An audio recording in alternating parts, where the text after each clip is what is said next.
Bismillahirrahmanirrahim. Assalamualaikum warahmatullahi wabarakatuh. Selamat pagi, salam sejahtera anak-anak Bapak dimanapun berada. Apa kabar kalian? Semoga dalam keadaan sehat walafiat ya, dan tidak kekurangan satu apapun. Baik anak-anak Bapak yang berbahagia, berjumpa lagi dengan Bapak pada mata pelajaran IPA. Kali ini kita akan membahas tentang sistem reproduksi pada manusia. Adapun sistem reproduksi pada manusia itu dibagi menjadi dua materi. Yang pertama, sistem reproduksi pada pria, dan yang kedua, sistem reproduksi pada wanita. Pada kesempatan kali ini kita akan belajar tentang sistem reproduksi pada pria. Adapun organ-organ reproduksi pada pria itu dibagi menjadi dua. Ada organ reproduksi bagian luar dan ada organ reproduksi bagian dalam. Organ reproduksi luar pada pria itu terdiri atas dua bagian, yaitu penis dan skrotum. Sedangkan organ reproduksi bagian dalam itu terdiri atas tiga bagian, ada testis, ada saluran reproduksi, dan ada kelenjar reproduksi. Saluran reproduksi terdiri atas tiga saluran, yaitu epididymis, vas deferens, dan uretra. Sedangkan kelenjar reproduksi terdiri atas tiga bagian juga, yaitu kelenjar Cowper, kelenjar prostat, dan vesicula seminalis. Baik anak-anak Bapak yang berbahagia, sekarang kita tengok fungsi masing-masing daripada alat reproduksi pada pria ini. Kita tengok yang pertama. Penis adalah tempat saluran untuk keluarnya sel sperma dan urin dari tubuh seorang pria. Yang kedua, kita lihat ada skrotum. Skrotum merupakan kantong pembungkus testis, berfungsi sebagai pembungkus testis, dia berbentuk kantong. Selain itu juga skrotum juga berfungsi sebagai penjaga suhu testis supaya menghasilkan sperma dengan kualitas yang baik. Selanjutnya kita lihat ada testis. Testis berbentuk bulat telur berjumlah 2 buah pada tubuh seorang pria. Fungsinya sebagai penghasil sel sperma dalam tubuh pria. Selanjutnya ada epididymis. Epididymis berbentuk seperti tanda koma. Fungsinya adalah sebagai tempat penyimpanan sel sperma yang dihasilkan oleh testis sementara. Kemudian kita lihat ada saluran vas deferens. Saluran vas deferens ini adalah saluran panjang yang menghubungkan antara epididymis dengan saluran uretra.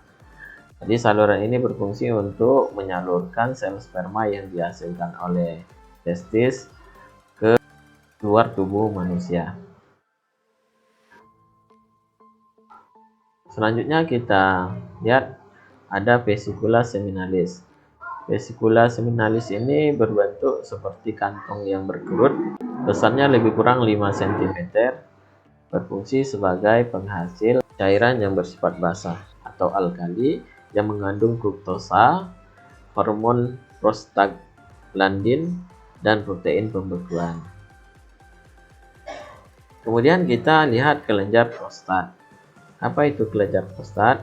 Kelenjar prostat bentuknya seperti donat, berfungsi menghasilkan cairan keputih-putihan sedikit asam dengan pH lebih kurang 6,5 dan mengandung beberapa zat seperti asam sitrat yang digunakan untuk menghasilkan energi. Kedua, menghasilkan beberapa enzim yaitu pepsinogen, lisozim, dan amilase. Yang ketiga, menghasilkan seminal plasmin yang berfungsi sebagai antibiotik untuk membunuh bakteri dalam saluran reproduksi. Terakhir kita lihat kelenjar Cowper. Kelenjar Cowper adalah kelenjar yang berbentuk seperti kacang. Fungsi dari kelenjar Cowper adalah menghasilkan lendir dan cairan yang bersifat basah.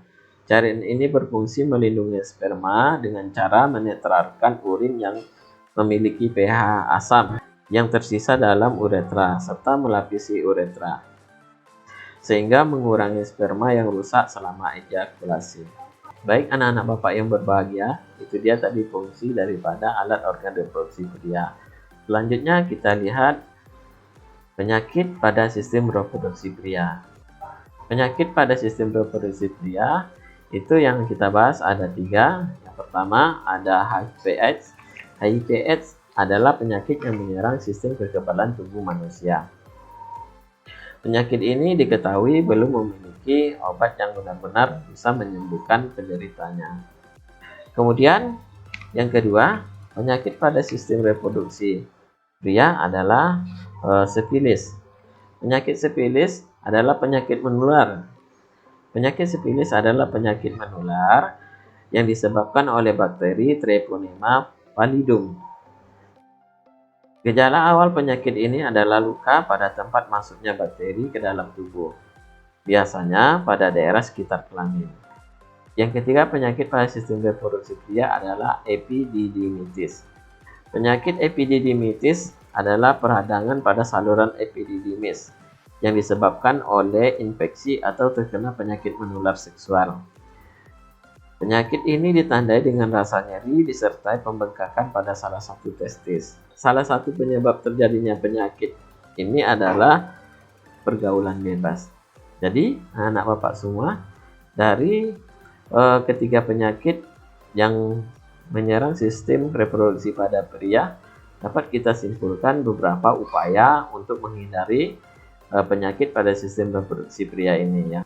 Yang pertama adalah dengan menjaga kebersihan dari organ reproduksi pria itu sendiri. Seperti selalu memakai pakaian yang terjaga kebersihannya dan selalu menjaga kebersihan tubuh. Yang kedua, rajin berolahraga. Dengan berolahraga, maka sistem kekebalan tubuh manusia akan meningkat. Nah, kalau sistem kekebalan tubuh manusia meningkat, kita akan susah untuk terserang penyakit. Yang terakhir, upaya yang dapat kita lakukan adalah dengan menghindari pergaulan bebas. Penyakit pada sistem reproduksi pria kebanyakan berasal dari pergaulan bebas. Nah, dengan menghindari pergaulan bebas, maka kita secara otomatis sudah menghindari penyakit pada sistem reproduksi pria. Demikian pembelajaran kali ini anak-anak bapak yang berbahagia. Jangan lupa untuk mengerjakan LKS yang sudah bapak sediakan. Semoga bermanfaat dan bisa dipahami. Bapak tutup dengan salam. Assalamualaikum warahmatullahi wabarakatuh.